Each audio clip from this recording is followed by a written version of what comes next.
ನಮಸ್ಕಾರ ಎಲ್ಲರಿಗೂ, welcome back our channel stories by Sumanth.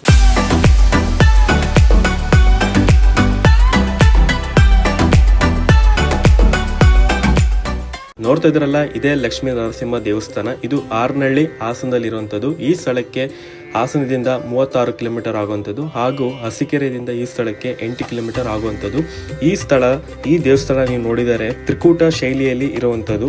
ತ್ರಿಕೂಟ ಅಂದ್ರೆ ಸಾಕು ಮೂರು ಅಂದ್ರೆ ಒಂದೇ ದೇವಸ್ಥಾನದಲ್ಲಿ ಒಂದು 3 ವಿಗ್ರಹಗಳು ಇಲ್ಲಿ ನೋಡಬಹುದು. ಆ 3 ವಿಗ್ರಹಗಳ ಹೆಸರು ಬಂದು ಕೇಶವ, ವೇಣುಗೋಪಾಲ ಹಾಗೂ ಲಕ್ಷ್ಮೀ ನರಸಿಂಹ. ಈ ದೇವಸ್ಥಾನವನ್ನು ಕಟ್ಟಿರೋದು 3 ಸಹೋದರರಿಂದ. ಆ ಸಹೋದರ ಹೆಸರು ಬಂದು ನಿಜೇಶ್ವರ ಭಟ್, ಸಂಕಣ್ಣ ಹಾಗೂ ಗೋಪಣ್ಣ ಅಂತ. ಇವರು 1234ರಲ್ಲಿ ಈ ದೇವಸ್ಥಾನವನ್ನು ಆರ್ನಹಳ್ಳಿಯಲ್ಲಿ ಕಟ್ಟಿರುತ್ತಾರೆ ಹಾಗೂ ಅಲ್ಲಿನ ಜನರು ಇವರಿಗೆ ಫ್ರೀಯಾಗಿ ಒಂದು ಭೂಮಿಯನ್ನು ನೀಡಿರುತ್ತಾರೆ. ಇದರ ನಂತರ ಹೊಯ್ಸಳ ರೂಲ್ ನಲ್ಲಿ ನರಸಿಂಹರಾಜ ಅವರು ಮತ್ತೆ ಇವರಿಗೆ ಭೂಮಿಯನ್ನು ಕೊಟ್ಟಿರುತ್ತಾರೆ. ಈ ದೇವಸ್ಥಾನವನ್ನು ಮತ್ತೆ ಸಂಪೂರ್ಣವಾಗಿ ಒಂದು ನಿರ್ಮಾಪಣೆಗೋಸ್ಕರ ಮತ್ತೆ ಭೂಮಿಯನ್ನು ಕೊಟ್ಟಿರುತ್ತಾರೆ.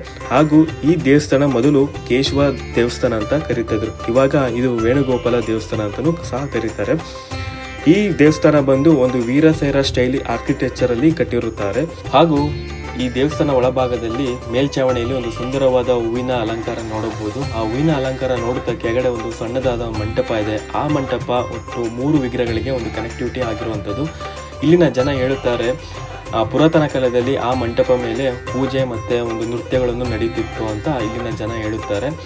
ಆದರೆ ನಿಮಗೆ ಕಂಪ್ಲೀಟ್ ವಿಡಿಯೋ ನಿಮಗೆ ಒಂದು ಒಳಭಾಗ ತೋರ್ಸೋಕ್ಕಾಗಿಲ್ಲ.